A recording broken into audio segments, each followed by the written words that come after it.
Professor Heidi Richards, welcome to Conversations in Science, where we try to find out a little more about the scientists behind the science. Thank you for the opportunity, Prof. Chetty. So you work in water research, and what came to mind immediately when this was planned was this quote from a famous poem, I think it was written in the 19th century, water, water everywhere and not a drop to drink.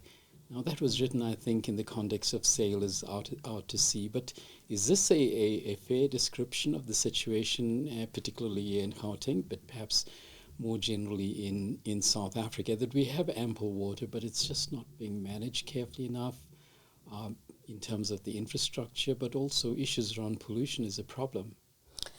There's a yes and a no answer to that question. Firstly, with climate change, so if I said, yes, there is enough water, then I think the climate scientists should be on my case, because with predictions of how population will grow in the next 20 years or so, we don't have enough water. That's the one side, if we're looking at future projections. But if we are looking at currently, I would say, yes, we do have enough water, but it's not being managed properly and also not being treated properly.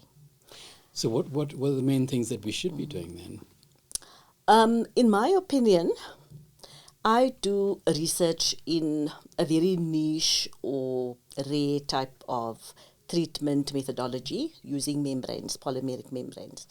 And in South Africa, it's only the Western Cape that has bought into using membrane systems for treating their wastewater, for example. And they've had very good success. They treat their final effluents almost to drinking standards at the moment. But it's been very difficult to have that idea catch on in the rest of the country. And I'm not sure exactly what the reasons are. I work very closely with most municipalities in Gauteng, and we've had discussions around that. But I think a very big problem is that our water services in Gauteng is privatized. Compared to Cape Town, where it's still under the municipality. So we have in Gauteng different municipalities. We have Ekurhuleni, we have Rand Water, who does all the drinking water systems. We have City of Joburg. They each have their own wastewater treatment facilities, and they still run very much on the traditional wastewater treatment method, which does not include these new methodologies. So from discussions, I think budget is a very big problem. And then I also think just the lack of knowledge and that people aren't educated about these new methods.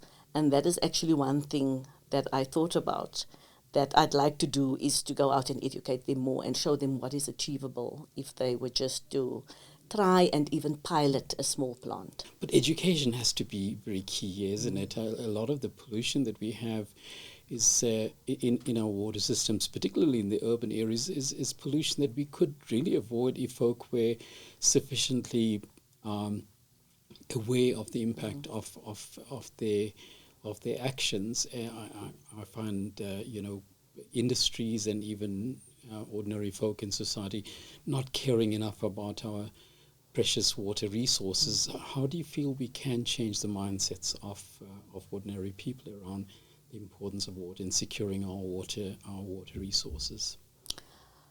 Education, definitely. I teach 2 courses in chemistry, applied chemistry 2 and 3, second and third year. And then I also do an honors course in apes as well as a second year course in apes. And when I speak to the students about these, especially wastewater treatment, how it gets generated, how it gets treated, and I take them on field trips, and they see the reality of it all, they are all baffled because they've never seen this before. Last week it was interesting when I spoke to my honors group, and one of the students actually stood up and said, but why don't we learn more about water? We have 2 courses in our second year or 2 courses in our third year. If it's that important, why is there not a full year course, for example? And that was actually the first time a student directly asked me that, and it was a very good question, because they don't know about these things until someone comes and teaches them.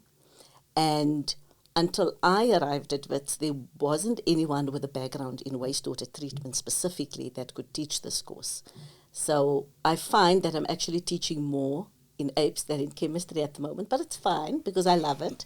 And I love to share the knowledge and for them to take home how they can change things. That was a very rewarding moment for me. When students come and tell me, I go and tell my gran, or I go and tell my mom how to better dispose of our wastewater at home, for example. And many of them are in townships, so they don't even have access to drinking water. So it's a matter very close to my heart. And I do believe that if we don't inform people, even the industries, you'll find that many of them are becoming more conscious. They do want to contribute to sustainability. And in the past 3 years or so, it's been evident that by companies approaching us to come and look at the operations, we've been out to site a few times, me with engineering and also with Wits Enterprise people, where they've wanted to look at projects where we can actually improve the quality of the effluent. Because many industries still use municipal water in their processes. It is shocking the millions of litres of water that is going into industry and also into agriculture, which is our biggest user of water. 60% of our available water source is agriculture.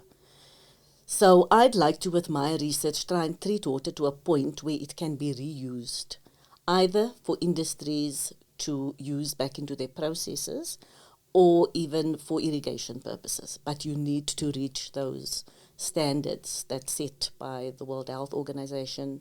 And then in South Africa, it's the Department of Water and Sanitation that manages that. The work that you're doing is incredibly important, and I hope that you will be able to scale this up to an industrial scale.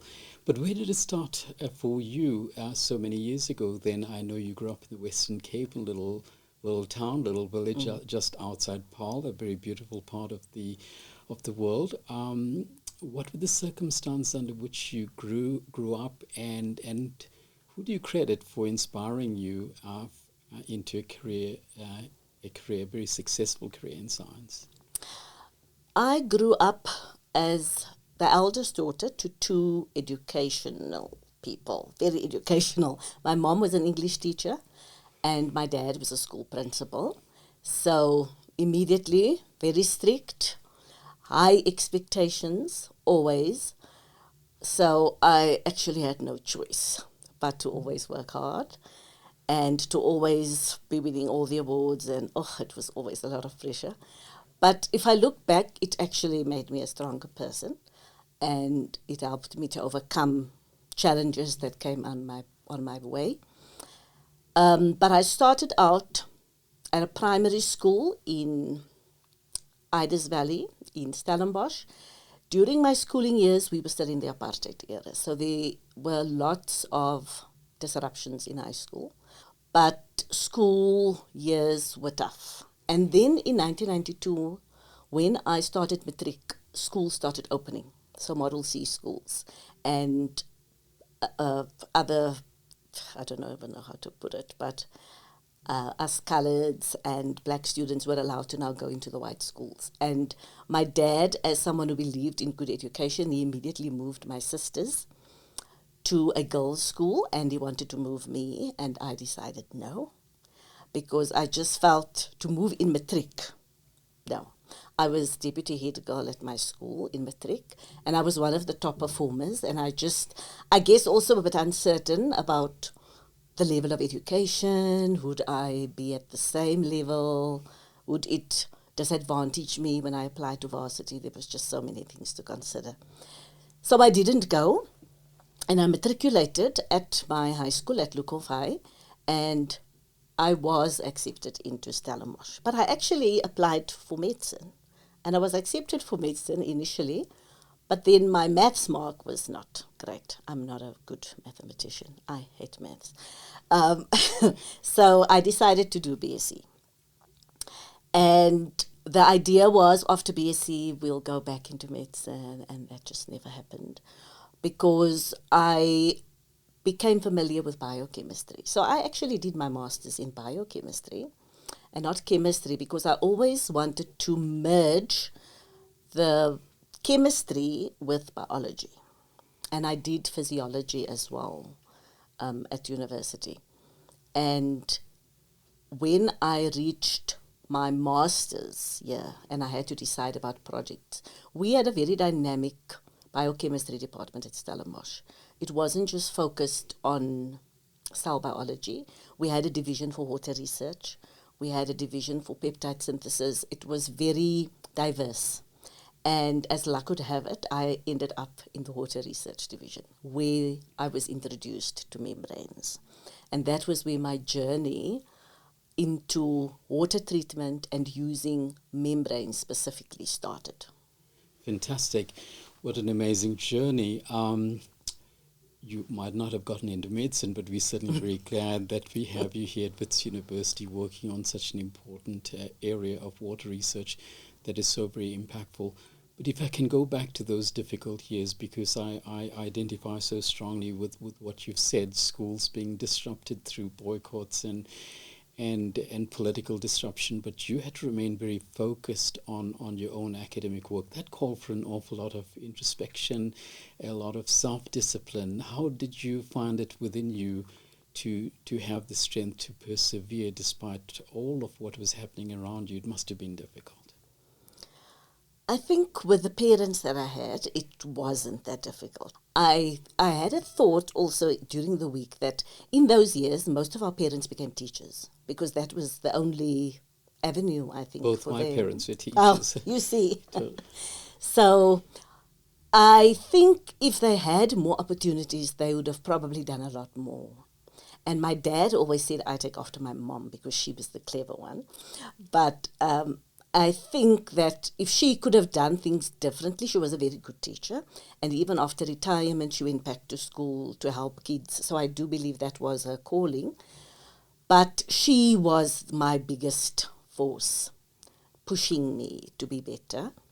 And then I was fortunate to have very good science teachers at school. So in high school, we had a very young teacher who came straight from university.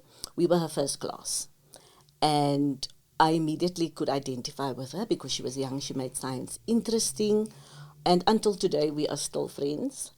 And when I did my PhD, I was also very fortunate to end up with a female supervisor who understood where I was in that stage of my life. I never planned to do a PhD. So that also came onto my path completely by surprise. I was working for the city of Cape Town, quite comfortable in my job, managing the analytical laboratory.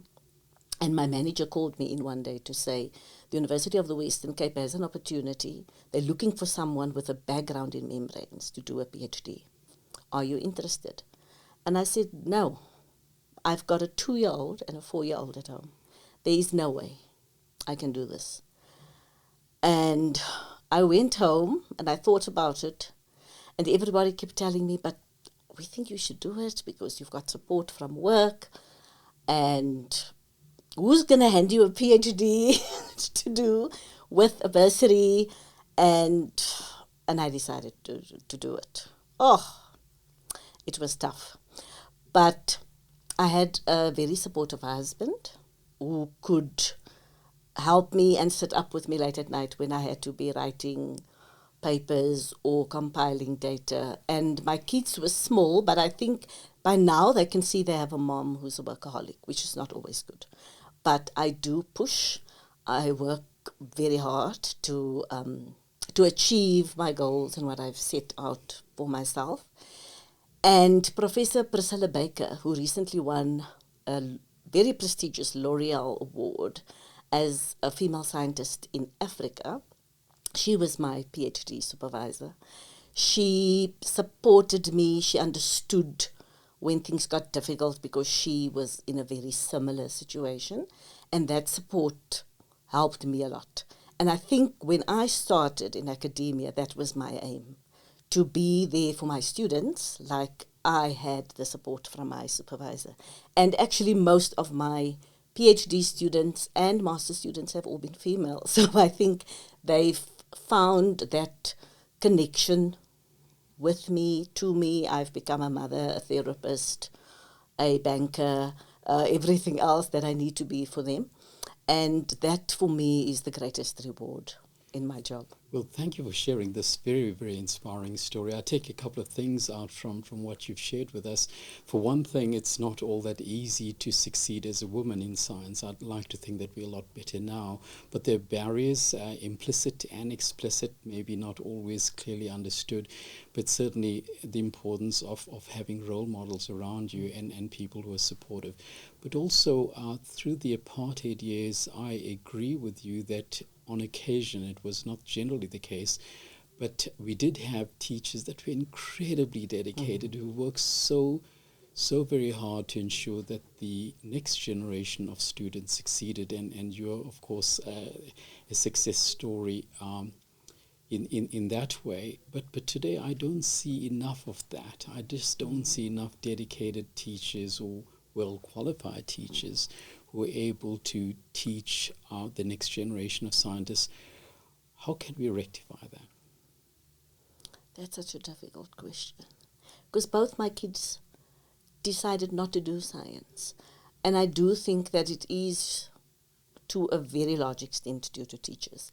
And I don't want to throw shade on any schools, but I do find that these days schools are so focused on getting their 100% pass rate, for example, that they don't want to struggle with kids who struggle with science anymore.